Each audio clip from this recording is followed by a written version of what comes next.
90 আসনের হরিয়ানা বিধানসভা বিজেপির হাতছাড়া হতে চলেছে। অর্থাৎ 90টি আসনের বিধানসভা, সেখানে বিজেপির সমর্থনে ছিল 44 জন এমএলএ। তার মধ্যে ছিল 4 জন নির্দল এমএলএ এবং 40 জন বিজেপির এমএলএ। এই 44 জনের মধ্যে 2 জন এমএলএ এবছর লোকসভা ভোটে প্রতিদ্বন্দ্বিতা করার জন্য তারা আগেই ইস্তফা দিয়েছে। আজকের 4 জন যে নির্দলের এমএলএ ছিল তারা বিজেপির হাত থেকে অর্থাৎ মন্ত্রিসভা থেকে সরে গিয়ে কংগ্রেসে জয়েন করেছে, এমন খবর পাওয়া যাচ্ছে। অর্থাৎ বিজেপির সঙ্গে তারা আর পথ চলতে রাজি নয়।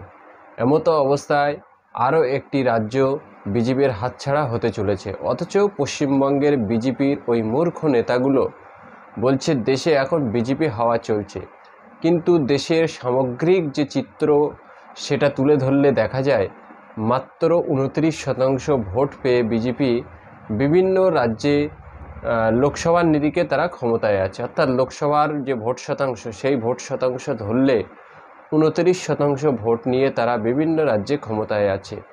এবং এককভাবে বিজেপি আর মাত্র 6টি রাজ্যে ক্ষমতায় আছে।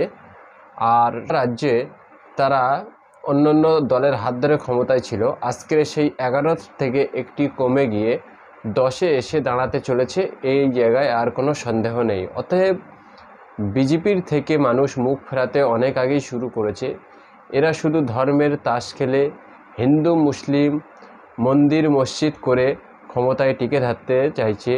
মানুষের প্রাকৃতিক উন্নয়ন এবং মানুষের বাক স্বাধীনতার অধিকারকে খর্ব করে এরা মানুষকে ধোঁকা দিতে চাইছে, কিন্তু মানুষ এদের থেকে দূরে সরে যাচ্ছে, এ বিষয়ে কোনো সন্দেহ নেই।